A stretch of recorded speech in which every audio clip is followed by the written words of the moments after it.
Greetings class. So today we are going to start our numerical portion of approach, that is Modi Gilani and Miller approach of capital structure chapter. Now I'm going to read the question.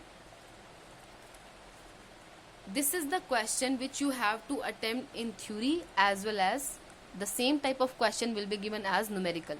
बेटा अगर आपके पास numerical आ जाए या फिर आपके पास theory के ऊपर question आ जाए कि explain approach, then you have to explain this example और you can learn an artificial example like this only.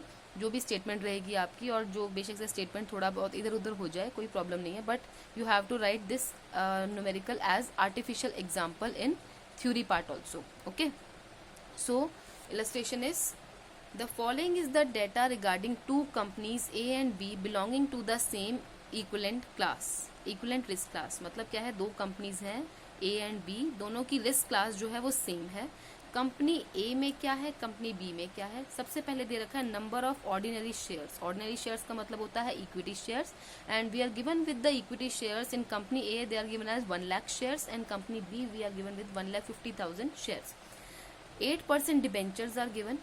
50,000 debentures हैं कंपनी ए में जिनका कॉस्ट ऑफ या कॉस्ट ऑफ डेट बोल सकते हैं, ये रेट ऑफ इंटरेस्ट बोल सकते हैं, that is 8%. But company B doesn't have debt. Company B के पास डेट नहीं है, इसका मतलब यहाँ पे डिबेंचर्स अवेलेबल नहीं है. मार्केट प्राइस पर शेयर दे रखा है ₹1.30. 1.30 कंपनी ए का मार्केट प्राइस पर शेयर है और कंपनी बी का ₹1 है. Profit before interest. Profit before interest मतलब पीबीटी, जिसको आप बोल सकते हैं earning before interest and tax, क्योंकि टैक्सेस की तो बात वैसे ही नहीं करनी है, we have to ignore the taxes.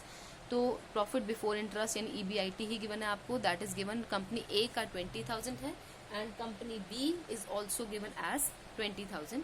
What you have to find, all profits after paying debenture interest are distributed as dividend. मतलब क्या है, जब आप डिबेंचर्स का इंटरेस्ट पे कर देंगे उसके बाद जितना भी प्रॉफिट बचेगा then you have to assume that these profits are to be distributed as dividend. You are required to explain how under Modi Gilani and Miller approach an investor holding 10% of shares in company A will be better off in switching his holding to company B. अब आपको ये बताना है approach के अंदर कि कोई एक इन्वेस्टर है जिसकी होल्डिंग 10% है कंपनी ए में, यानी कि वो 10% ओनरशिप है उसके पास कंपनी ए में. अगर वो अपने शेयर्स स्विच करके यानी अपने जो शेयर है कंपनी ए से सेल ऑफ करके कंपनी बी में खरीद लेता है, मतलब उसकी होल्डिंग जो है कंपनी ए में सेल करके कंपनी बी में अगर वो खरीद लेता है, तो would it be better of for him और नॉट. मतलब कंपनी ए से स्विच करना उसके लिए बेटर होगा या नहीं होगा, then that you have to find out. बेटा सबसे पहली बात, जब अप्रोच हमने पढ़ी थी तो अप्रोच हमने जो लास्ट वीडियो में डिस्कस की थी, अप्रोच के अकॉर्डिंगली हमें बेसिकली क्या करना था, हमें ये प्रूव करना है कि फॉर्म की टोटल वैल्यू यानी वीटी और केओ they will always remain same. VT भी सेम रहेगा और केओ भी सेम रहेगा, चाहे मैं डेट को कितना भी बढ़ा दूं. either I increase the debt or decrease the debt, the VT will remain same and KO will remain same. हमने क्या पढ़ा था इसमें, it is just like net operating income approach, जिसमें ये कहा गया कि डेट को आप कितना भी बढ़ाओ फॉर्म की टोटल वैल्यू और केओ पर, ओवरऑल कॉस्ट ऑफ कैपिटल पर कुछ फर्क नहीं पड़ता. इसका मतलब capital structure decision is not an important decision for the company. Okay, अब हमें ये चीज प्रूव करनी है कैसे वीटी और केओ बेटा सेम रहेंगे. ये चीज हमें कैसे प्रूव करनी है कि अगर एक इन्वेस्टर है सपोज जिसका 10% होल्डिंग है कंपनी ए में, अगर वो कंपनी ए के शेयर्स को बेच के कंपनी बी में स्विच कर जाता है तो कैसे उसके लिए बेटर होगा. ठीक है, तो सबसे पहले हम क्या काम करते हैं, वी आर गोइंग, आपने स्टेटमेंट देख ली होगी बेटा. So let's start doing the question. See, आपके पास बेटा स्टेटमेंट में क्या है, कंपनी ए वो कंपनी है जिसके पास डेट है, कंपनी बी वो कंपनी है जिसके पास डेट नहीं है. जिस कंपनी के पास डेट है बेटा उसको बोलते हैं लीवर्ड फॉर्म. लीवर्ड मतलब लीवरेज है जिसके पास, यानी डेट है. देखिए बेटा स्टेटमेंट में साफ साफ गिवन है आपको कि 8% डेट किसके पास है, मतलब डेट डिबेंचर्स किसके पास है, कंपनी ए के पास. तो कंपनी ए कौन से फॉर्म हो गई, levered firm. So we have written it as levered firm. और कंपनी बी कौन सी फॉर्म हो गई, अनलीवर्ड फॉर्म. अनलीवर्ड का मतलब क्या है, जिसके पास डेट नहीं है, जिसके पास डेट नहीं है। So we are going to start the question. ऐसे ही बेटा अगर थ्योरी में आ जाए तो आपको ऐसे ही एक्सप्लेन करना है, और न्यूमेरिकल आएगा तो भी ऐसे ही इसका आंसर निकलेगा आपका। तो सबसे पहले आप क्या करना है, स्टेप नंबर 1 क्या था इसमें कि क्या दे रखा है, एज आप लिखेंगे भी, थ्योरी में भी इसी तरीके से लिखेंगे, एज इन्वेस्टर इज, ये जो भी पर्सन है इन्वेस्टर एक्स होगा, जो भी आप मान लो उसको, इन्वेस्टर एक्स इज हैविंग कितना परसेंट शेयर है उसका, 10% होल्डिंग किस कंपनी में, in company A. As investor X is having 10% holding in company A, तो वो क्या कर रहा है, अपनी 10% होल्डिंग को कंपनी ए में से बेच देता है। एंड अब मैं लिख देती हूँ, and he sells his holdings, company A में से जब वो अपनी होल्डिंग सेल करता है तो क्या, कैसे, कितना आएगा उसके पास, देखो उसकी होल्डिंग कितनी थी, नंबर ऑफ इक्विटी शेयर से उसके पास 1 लाख के, ठीक है। डिबेंचर्स का आपने कुछ नहीं करना बेटा, आपकी उसकी होल्डिंग देखनी है, होल्डिंग मतलब कितने परसेंट शेयर का वो ओनर है उस कंपनी के अंदर, और नंबर ऑफ शेयर्स कितने थे कंपनी ए में, 1 लाख शेयर्स थे। एक मार्केट प्राइस शेयर कितना था, शेयर का एक का मार्केट प्राइस कितने का था, 1 रुपीज 30 पैसा। तो मैं क्या बोलूँ इसको कि नंबर ऑफ शेयर से टोटल शेयर वैल्यू कितनी थी, टोटल शेयर वैल्यू इसमें कितनी थी, पहले ये चेक कर लेते हैं, 1 लाख शेयर्स थे मल्टीप्लाइड बाय 1.30 रुपीज एक शेयर की वैल्यू थी, तो इसका मतलब कितना आ गया, 1,30,000 टोटल शेयर होल्डिंग वैल्यू थी इस कंपनी की। लेकिन जिसमें से मिस्टर एक्स का होल्डिंग कितना है, 10% है, तो मैंने मिस्टर एक्स का होल्डिंग निकाल लिया 10%, that came out to 13,000 rupees. 13,000 rupees के शेयर्स उसने कंपनी ए में उसके पास होल्डिंग थी, जो अब वो बेच रहा है, that he is selling, and now he is trying to switch to the company B, ठीक है। अब क्या करा, 13,000 की होल्डिंग इसने बेची। नाउ स्टेप नंबर 2 यहाँ पे लिखेंगे, द इन्वेस्टर एक्स, यहाँ पे लिखेंगे आप लोग, the investor X is trying to switch to company B, तो कंपनी बी में वो स्विच करने के लिए ट्राई कर रहा है। जब कंपनी बी में वो स्विच करेगा बेटा, तो पहले हम ये चेक करते हैं कि कंपनी बी में स्विच करने के लिए उसको कितना पैसा चाहिए, ठीक है। पहले हम कंपनी बी की शेयर होल्डिंग चेक कर लेते हैं कितनी है। कंपनी बी की जो शेयर होल्डिंग है 1,50,000 शेयर्स थे, और एक शेयर 1 रुपी का है, ठीक है। तो हमें कंपनी बी की टोटल शेयर होल्डिंग कितनी थी, it was as total share holding, total share holding value कितनी है, टोटल शेयर वैल्यू कितनी है इसकी, कंपनी बी की 1,50,000 शेयर्स थे और 1 रुपी का एक है, तो 1,50,000 रुपीज जो है टोटल शेयर होल्डिंग वैल्यू थी। जब इन्वेस्टर उसमें इन्वेस्ट करेगा कंपनी बी के अंदर, तो कंपनी बी के अंदर जो होगा इन्वेस्ट करने के लिए उसको कितना पैसा चाहिए, 10%। अगर वो वहां से बेच रहा है कंपनी ए से, तो 10% ही वो कंपनी बी में खरीदेगा। यही बात हुई है ना कि अगर एक इन्वेस्टर 10% शेयर होल्डिंग अपनी कंपनी ए से सेल करके कंपनी बी में खरीद ले, तो क्या होगा, कंपनी ए से सेल कर रहा है तो उसको 13,000 रुपीज उसको मिलते हैं, ठीक है। लेकिन कंपनी बी में अगर उसने इन्वेस्ट करना है तो उसको चाहिए कितने पैसे, इसका 10% चाहिए, उसकी शेयर होल्डिंग वैल्यू जितनी टोटल शेयर वैल्यू थी ना कंपनी के अंदर, दैट वाज 1,50,000, तो 1,50,000 का कितना चाहिए उसको, 10% चाहिए इन्वेस्ट करने के लिए, तो इसको कितना चाहिए, इसका मतलब 15,000 रुपीज चाहिए, okay. But he doesn't have 15,000 with him, उसके पास कितना पैसा, ही जस्ट हैव 13,000, क्योंकि जो उसने कंपनी ए से बेचा ही जस्ट गॉट 13,000 रुपीज, ठीक है। उसके पास अभी उसको चाहिए कितना, 15,000। तो अब क्या करता है कंपनी, जो एक मिस्टर एक्स था, स्टेप नंबर 3 पर आएंगे बेटा। ये एज इट इज आपको स्टेप यूज करने हैं इसमें, because MM approach is based on assumptions, कि आपको ऐसा ऐसा ज्यूम करना पड़ेगा, ओके। तो ये बिल्कुल जैसा मैं आपको बता रही हूँ, you just have to learn like this only. Step number 3 में क्या करते हैं, स्टेप नंबर 3 में एज ही इज, यहाँ लिखो, as he is short of funds, उसके पास फंड्स की कमी है, to invest in company B, what he will do, he will raise, आप यहाँ पे लिखेंगे he will raise personal debt, he will raise personal debt, या इसका दूसरा नाम आप बोलेंगे homemade leverage, this is called as homemade leverage.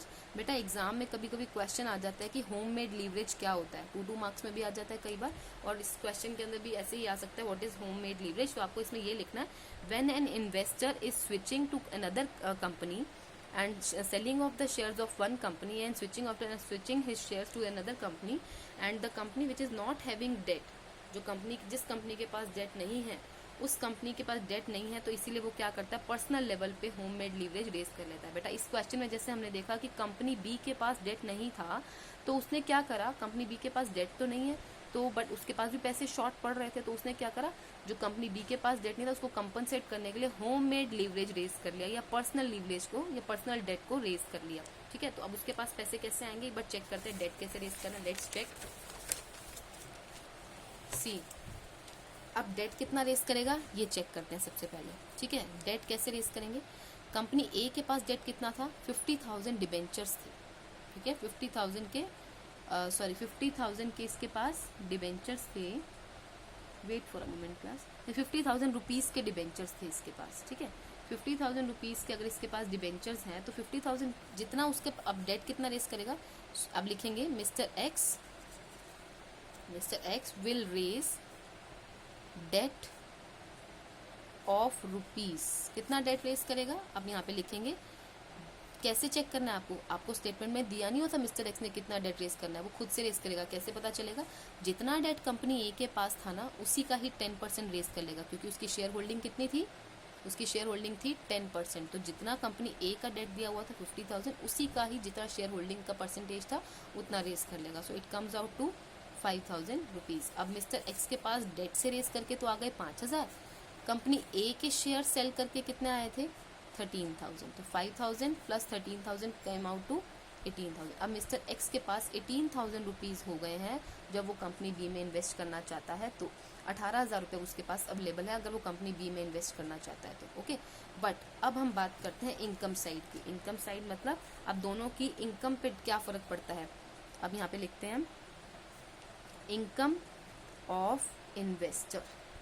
अब इनकम ऑफ इन्वेस्टर की बात करते हैं कि इन्वेस्टर को कितनी इनकम मिलती है, कंपनी ए में कितनी मिलेगी, कंपनी बी में कितनी मिलेगी। अगर वो कंपनी ए में रहता तो कितनी इनकम मिलती, कंपनी बी में स्विच कर गया तो कितनी इनकम मिलेगी, एक बार ये चेक कर लेते हैं।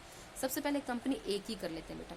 ठीक है, कंपनी ए में सबसे पहले EBIT था, profit before interest and tax, कितना दे रखा था, क्वेश्चन के अंदर दे रखा था EBIT profit before interest and tax 20,000। तो मैं एक बार इनकम साइड की बात करूँ, सबसे पहले आप नोट करेंगे EBIT, इसमें से आपको इंटरेस्ट माइनस करना है। कंपनी ए में डेट था, यानी डिबेंचर थे 50,000 के और 8% डिबेंचर्स। ठीक है, 50,000 का 8% आया 4,000, तो कंपनी क्या करती है -4,000, इसमें से इंटरेस्ट माइनस कर देती है, इट कम्स आउट टू 16,000। तो EBT इसमें बचता है मेरा कितना 16,000। अब मिस्टर एक्स का, ये तो पूरी कंपनी की बात कर रहे हैं, फॉर्म ए में कितनी अर्निंग्स होती हैं 16,000 एक फॉर्म ए की अर्निंग्स है बेसिकली। बट इन्वेस्टर एक्स जो था, इन्वेस्टर एक्स के शेयर कितना था 16,000। अगर देखो शेयर होल्डिंग में अगर 10% का हिस्सा है तो इनकम में भी तो 10% का ही होल्डिंग होगा उसका, तो 16,000 तो कंपनी की इनकम थी, तो कंपनी की इनकम में उसकी 10% होल्डिंग थी, उसका अर्निंग कितना हुआ 1,600 रुपीज़, 1,600 रुपये मिस्टर एक्स की अर्निंग हुई अगर वो कंपनी ए में ही रहता है and he doesn't switch to company B. If he switches to company B, तो एक बार चेक कर लेते हैं। कंपनी बी की अर्निंग थी 20,000 जैसे दिया हुआ था, EBIT दोनों का ही 20,000 था, तो it was given in company B also 20,000 minus what is the amount of interest. Interest का अमाउंट इसके अंदर होगा ऑब्वियसली नहीं होगा, क्योंकि कंपनी लेवल पे तो यहाँ पे हमारे पास डेट था ही नहीं। ठीक है, नो प्रॉब्लम। तो EBT कितना बच गया 20,000, this is my EBT in company B. अब उस पर्सन की इनकम कितनी होती है, पर्सन की इनकम चेक करते हैं। देखो 20,000 का 10% ले लो, कितना हुआ, इट कम्स आउट टू 2,000। ठीक है, 2,000 तो आ गई, बट बेटा उसने डेट भी तो रेस किया था, और उसने डेट कितना रेस किया था, debt was raised as rupees, कितना डेट था 5,000 का डेट रेस किया था, है ना। 10% के हिसाब से 5,000 का जो उसने डेट रेस किया था उसके ऊपर इंटरेस्ट भी तो निकालना पड़ेगा। तो हम इंटरेस्ट कितना मान के चलते हैं, जितना हमारे डिबेंचर की परसेंटेज थी ना 8%, उतना ही इंटरेस्ट मान के चलते हैं इसके ऊपर। This you have to assume बेटा। तो 5,000 रुपये का उसने जो डेट रेस किया उसके ऊपर उसको 8% इंटरेस्ट भी तो पे करना पड़ा, इट वॉज 400 रुपीज़। तो 2,000 रुपये उसकी पर्सनल इनकम हो रही थी कंपनी बी से, जिसमें से उसने 400 रुपीज़ इंटरेस्ट के रूप में पे कर दिए। Now it comes out to 1600 rupees. इसका मतलब अगर वो कंपनी ए में रहा तब भी 1600 रुपीज़ मिलते हैं, अगर वो कंपनी बी में रहा तब भी 1600 रुपीज़ मिलते हैं। इसका मतलब वैल्यू ऑफ फॉर्म पे तो कुछ फर्क नहीं पड़ा, means earning of the form पे, अर्निंग ऑफ द पर्सन पे कुछ फर्क नहीं पड़ा, चाहे वो पर्सन कंपनी ए में रहे चाहे वो कंपनी बी में रहे, तो इससे कुछ फर्क नहीं पड़ता। तो एमएम अप्रोच बेसिकली क्या कहती है, यहाँ पे एक बेटा क्या था, आर्बिट्रेज अपॉर्चुनिटी थी। ऐसा क्यों हुआ कि दोनों की फॉर्म की अर्निंग्स जो थी मिस्टर एक्स की, दोनों में फॉर्म्स में सेम आई, 1600 इसी में 1600 इसमें। ऐसा क्यों हुआ बेटा, because this was because of arbitrage process. Arbitrage process क्या होता है, arbitrage process is a process in which, मैंने आपको कल वाली वीडियो में भी एक्सप्लेन किया था, in which a person sells shares from one company and buy the share of another company. In the same way, he sells the share of company B and buys the share of company A. XY या company मान के चल लो, या A या B company मान के चल लो, company A से सेल करता है, B की बाय करता है, B के सेल करता है, A के बाय करता है। तो इस तरीके से वो बार बार कंटिन्यूसली इस प्रोसेस को करता रहता है। तो इस प्रोसेस को हम बोलते हैं आर्बिट्रेज प्रोसेस। तो एक टाइम ऐसा आ जाता है कि जो कंपनी के शेयर प्राइस है ना, दैट विल बिकम सेम। तो इससे क्या प्रूव हुआ कि अगर मैं बोलूँ कि एमएम अप्रोच के अकॉर्डिंगली कि फॉर्म की टोटल वैल्यू पे कुछ फर्क नहीं पड़ता, प्लस एक इन्वेस्टर अगर कंपनी ए जिसके पास डेट है और जो दूसरी कंपनी बी जिसके पास डेट नहीं है, अगर इन्वेस्टर इसमें से शेयर बेच के इसमें स्विच कर जाता है तो भी उसको कुछ फर्क नहीं पड़ता, because MM approach says there will be no change in the value of total firm if you change amount of debt. इसमें भी डेट नहीं था, इसमें डेट नहीं था, इसमें डेट था, फिर भी अर्निंग सेम ही रही। तो this was all about MM approach बेटा, एंड जितना मैंने आपको बताया है नोटबुक में, you just have to learn as it is for the theory part of the questions. Thank you class.